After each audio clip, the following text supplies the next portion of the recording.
What's up, everyone? I'm Tristan Bunn. Do me a favor, subscribe to the channel. I've got football content coming at you all season long. Well, that is exactly what we were hoping to see on opening night of the 2025 football season. The Eagles, the defending champs, sneak out the victory against the Dallas Cowboys, 24-20 in a crazy game, a really good game. Better than I thought it would be. Dallas fans probably have a lot to hold their heads high about after that performance. Philly, too. Definitely was a rivalry game because tempers flared early. We've got a lot to get into. I'm just going to touch on the big topics for this one. First, let's get the Jalen Carter thing out of the way. No one probably saw the season starting by Philadelphia's best player getting ejected before a single snap for spitting on the opposing quarterback. One of the wildest things I've seen in a football game in a while, just because of, not even that a player gets ejected because of doing something like that, but because it happens at the very beginning of the game before a snap. You even had a play. You weren't worked up. It was wild. Before we started to see the subsequent replays that, Dak was kind of talking shit as well, it just seemed like Jalen Carter walked over to the huddle and spit on Dak Prescott, which was crazy. Even with Dak talking shit and spitting at him, I don't care what Dak says, he obviously spit at him. You can't do that if you're Jalen Carter. You have to know better. It's the same thing with unnecessary roughness, stuff like that. Second guy always gets penalized. Not surprised at all that it was an ejection. Once we saw the replay, knew what was happening. And that just immediately shifts the game because he is your best defensive player, probably your best player on the team.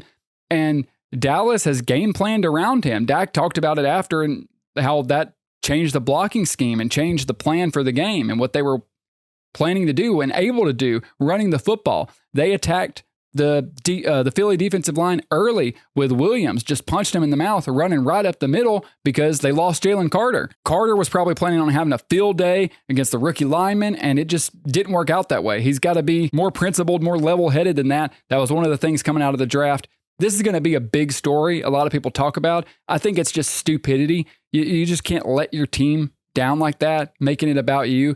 I don't care what Dak Prescott did. He's not, blameless in this scenario, obviously, but you can't let that get to you. You can't do that over in their huddle before a snap. You know that the ref's going to call something on you. You probably assume 15 yards, but it's selfish to put your team in that position, especially when they count on you. The game plan is for you. You are a vital piece to the defense, and it just completely throws everything out of the window before a snap is played. Once the game started going, I was surprised by the offense we saw. Both teams, boom, downfield, back and forth, touchdown, touchdown, touchdown. Didn't seem like any defense came to play. And one of the big standouts to me for most of the game was that neither team had an ability to get pressure on the opposing quarterback. They didn't really have a pass rush, obviously, because Dallas traded Micah Parsons, which is one of the big stories coming into the season. And then Philly lost Jalen Carter before they even played a snap of defense. It was evident because neither defense could do what they needed to do to close out drives and get the opposing offense off the field. Both teams had opportunities to get the other off the field, to get the ball back for their offense, and they just couldn't make that play when they needed to up until like late in the third and then into the fourth quarter after the lightning delay.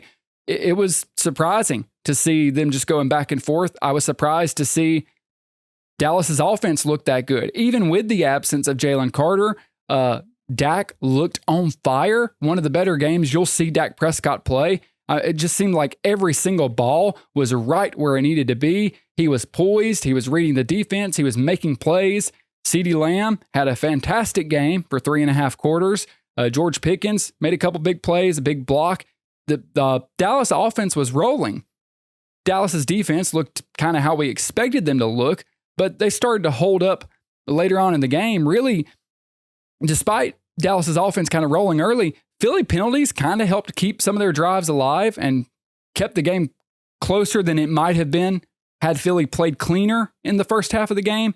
You had a defensive pass interference on Quinyon Mitchell, put Dallas on the 12, led to a touchdown. And then you had the taunting penalty on Nolan Smith, which ended up getting Dallas into field goal range before the end of the half, I think. And people will talk about the taunting penalty. The league has made that clear. You can't go and stand over somebody after the play. They're going to throw that flag. You have to know that's coming. Again, discipline. Not surprised to see undisciplined plays first week of the season, first game of the season, especially in a rivalry game. These two teams hate each other. That kind of stuff's going to happen, but it lets your opponent stay in the game and keep it close. Dallas could have won this game despite how good Philly played. Definitely offensively, solid defensively. They had their moments.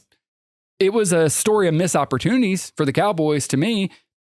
Driving downfield after that big run, you're inside the 11, down 4 points, and you have the fumble. I think the Jihad Campbell, the rookie from Alabama, he forced the fumble. Mitchell picked it up. Dak Prescott saved a touchdown by getting the tackle, which was great because Dallas was able to force Philly to punt after the lightning delay. But right there, Dallas is driving. You're going to get a touchdown, definitely a field goal, and you have a fumble. The first time in the game, a defense makes a play. And that's the way this game was shaping up. You figured the winner was going to be whichever team's defense stood up and made a statement, made a big play when they had to have it. Now, after the lightning delay, it became more defensive, but that fumble, man, that just cut out the knees of Dallas's chance. I mean, they could have taken the lead right there, going into the lightning delay, completely changed the momentum of the game, and they just couldn't close. That was the story for Dallas, and with those missed opportunities, they could not close. After the lightning delay, both defenses got better and started getting pressure on the quarterbacks. I think Dallas forced 3 straight punts after that. Philly started to get to Dak. They started running some stunts that were effective, getting through the line. But Dallas just couldn't stop Jalen Hurts running. That even when Dallas's defense started playing better late in the game, it was just amazing, the running lanes and the inability to stop Jalen Hurts. Never having a spy. I know having a spy doesn't guarantee you're going to take him down, but at first they couldn't get pressure, and then he would just sneak out, make a play happen. Then you could get pressure, and you would still let him escape. That's what he loves to do. That's his number one play ability. Yeah, he can pass. He can hurt you passing. We saw him hit like a 50-yarder to Jahan Dotson, but they just let Hurts run the ball all over them. Jalen Hurts had a really big night. He looked fantastic coming back after that Super Bowl performance and put the team on his back. I think there were throws to be had that he passed up. I think there were tight window throws just from initial watch. I haven't looked at like the all-22 tape or anything. I think Hurts definitely passed up on some opportunities, but I don't blame him when you can run the football like that. He was running at will on that Dallas defense. That's the problem I think you're going to see all season for Dallas. I didn't expect them to just shut Jalen Hurts down, but I thought they would have a better game plan or some way to attack it and try to neutralize him more than they did. They just kind of let him do whatever he wanted, and that was not a good sign. That ultimately cost them the football game. They have the ball, Dallas does, down 4 points, 2:30 left. They're driving. Dak's playing great. And one of the big stories coming out of the game, other than Jalen Carter and the ejection, is going to be CeeDee Lamb and the dropped passes. Lamb had a big night. He was a star the first half of the game. I think he had 100 receptions. He was on fire. The drops are hard to look past, though. They really are. And it's kind of shitty to get on here after a guy has a big game and kill him for a couple drops. But I will do exactly that, because when you get paid that kind of massive contract, when you get paid one of the top receivers in the league, you're taking up the biggest percentage of the cap space on your team other than the quarterback. You're playing a division rival, defending Super Bowl champions. Assuming you want to be a competitor this year and try to make a run, this game means a lot. I know it's easy to say, it's week 1. A Philly-Dallas game matters. Winning this game could determine who wins the division, who gets a home playoff game, who gets an away playoff game, if those are your aspirations, as they should be if you're Dallas. This is a big one, and it all goes back to the missed opportunities that Dallas didn't capitalize on. Philly just played a cleaner game. Their defense made some mistakes early, but they tightened it up, and Jalen Hurts bailed them out whenever they got in a tight spot. Barkley's numbers didn't look great, but he was effective, did what he needed to do. Everybody on Philly's team just kind of executed when they needed to. It was just sloppiness that cost them a couple times. Dallas had the moments and didn't seize it. The win was there. The opportunity was there, and they didn't just reach out and grab it. the drop passes for Lamb are going to halt him. And when you're a top receiver in the league and you're paid that kind of money in this kind of game, you have to come down with them. The one over across the middle that was popped up should have been a pick. That one was crazy, went right through his hands, hit the helmet. The second one is the most brutal one to me because Dak throws an absolute dime downfield. It's going to set you up in the red zone. He puts it where he needs to, and you just can't come down with it. It bounces off your chest, not securing the football. Crazy. Like you that can't happen in this kind of game when you're that kind of player. One can happen. 3, the third one is the one he will get the most grace on because it was a hard catch. He was having to lay out for it, but Dak Prescott put that ball exactly where it needed to be. 4th down, you get the look, you get the throw, it's right where you need it. I know it's a tough catch. I surely couldn't make it, but I'm not getting paid, hundreds of millions of dollars.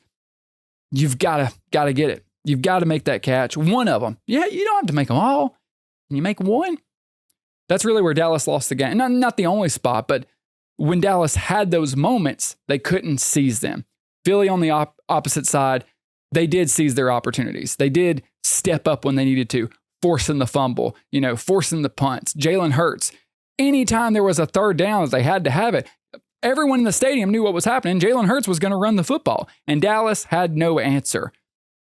That leaves you with 2 ways to look at it if you're Dallas. One, you're probably okay with the game because you played really well. Dak looked amazing, like as good as Dak Prescott can look. The defense was rough, but even with that said, you held in there. You almost beat the defending champs. You were right there, in Philly week 1 as they were hanging the banner. You're not happy, though, because of the run defense. And that's what you were worried about was your defense. And you just gave up so many yards, so many free plays. You couldn't really stop them. When you needed to, you couldn't. Late in the game, they started to get those stops, but then you couldn't capitalize on it. And that's the problem when you have a defense that's lackluster, when you lose that Micah Parsons player, that impact player that can go and try to get us hey, it's 3rd down, get a sack, force a throwaway. We need it right here. When you don't have that player, well, then your offense has to score 30 to feel comfortable. And as good as Dak played, as good as CeeDee played, they didn't play perfect. Dak kind of did, actually. Dak really couldn't have played any better. But because CeeDee Lamb didn't play perfect and you didn't execute perfectly and you had that fumble, that's the difference. And those margins are the difference in these divisional football games against good teams. Dallas looks better than I thought they would. Philly looked about like I thought they would. I think the Philly secondary was weak. They took a while to step up. They started playing better in the second half, but first week of the season, you kind of expect that stuff. Overall, it was a really fun first game. Love to see 2 teams that hate each other, and all of them came to play, brought their A game. It was fantastic. If you're Philly, you get out of there with the win. You're happy. If you're Dallas, you're upset because you let it slip away. But the way the offense was, popping, the way everything was going on offense, you probably feel like you're going to be in a lot of these ball games if Dak continues to play like this. So a long season ahead for both teams. They're probably both walking out feeling solid about their football teams, one better than the other.